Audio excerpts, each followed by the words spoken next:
Otoritas Jasa Keuangan menyebutkan serangan cyber di perbankan Indonesia mencapai 246 miliar rupiah. Kerugian itu tercatat selama periode semester 1 2020 hingga semester 1 2021.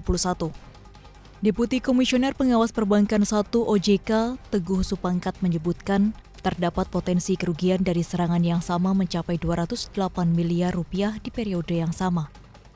Sedangkan secara global, kerugian yang ditimbulkan secara rata-rata mencapai 100 miliar dolar AS atau setara dengan 1.430 triliun rupiah.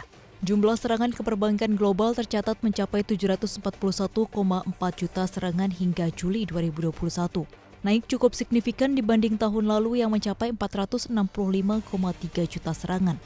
Untuk mengatasi serangan cyber, Kepala Eksekutif Pengawas Perbankan OJK Heru Kristiana menyatakan regulator akan mengatur mengenai cyber protection untuk perbankan demi mengantisipasi risiko serangan cyber di tengah tren digitalisasi jasa keuangan.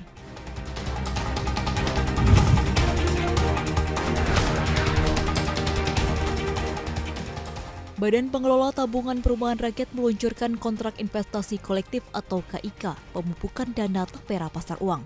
Hal tersebut sebagai langkah awal pengelolaan dana Tapera melalui pasar modal. Pada tahap awal, dana yang dikelola dalam produk KIK ini mencapai 690 miliar rupiah. Komisioner BP Tapera, Adi Setianto mengatakan, langkah penerbitan produk investasi ini diharapkan dapat mendukung ketersediaan pembiayaan perumahan bagi masyarakat berpenghasilan rendah secara berkelanjutan. BP Tapera telah menunjuk 7 manajer investasi untuk mengelola KIK Tapera. Pada tahap awal KIK hanya dengan underlying aset pasar uang. Adi menjelaskan pada tahap awal KIK pasar uang sebesar 690 miliar rupiah akan dibagi rata kepada 7 manajer investasi. Setelah itu BP Tapera akan mengembangkan KIK pendapatan tetap dan KIK pendapatan tanpa penjualan kembali. Secara total, dana pemupukan yang dialokasikan untuk tahap KIK berikutnya berkisar 3,6 triliun rupiah atau sekitar 39% dari total keseluruhan dana Tapera.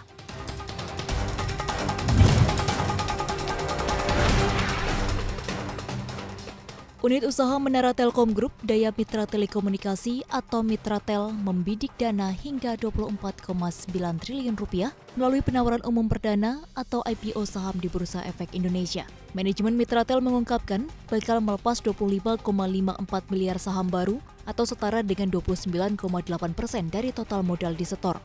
Mitratel akan menawarkan harga sahamnya pada kisaran 775 hingga 975 rupiah per saham.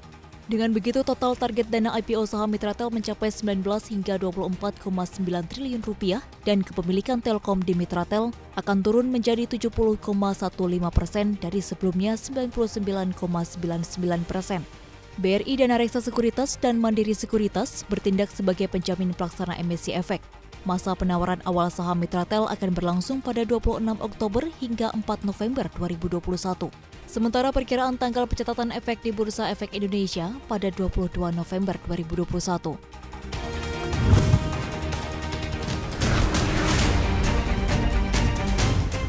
Krisis pasokan global kini tengah melanda Amerika Serikat. Krisis dipicu oleh pengiriman barang yang tertunda serta lonjakan harga beberapa komoditas.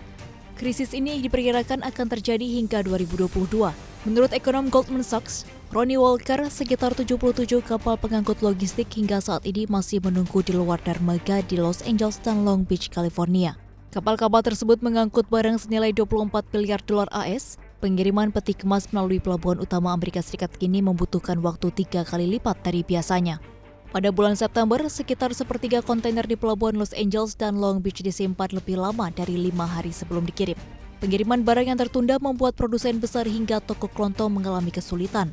Kelangkaan barang membuat harga di tingkat grosir dan konsumen melonjak. Tren ini diperkirakan dapat mengakibatkan hiperinflasi pada musim liburan menjelang akhir tahun.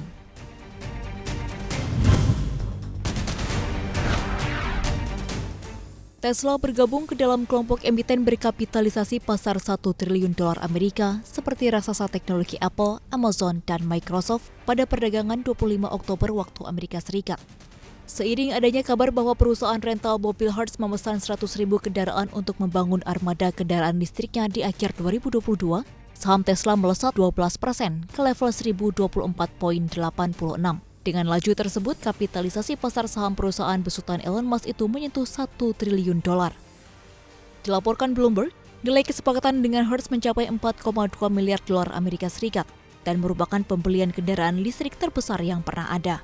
Namun pihak Tesla sendiri sejauh ini belum berkomentar terkait hal ini. CEO Tesla Elon Musk sempat merayakan momen capaian kapitalisasi pasar $1 triliun tersebut melalui cuitannya di Twitter.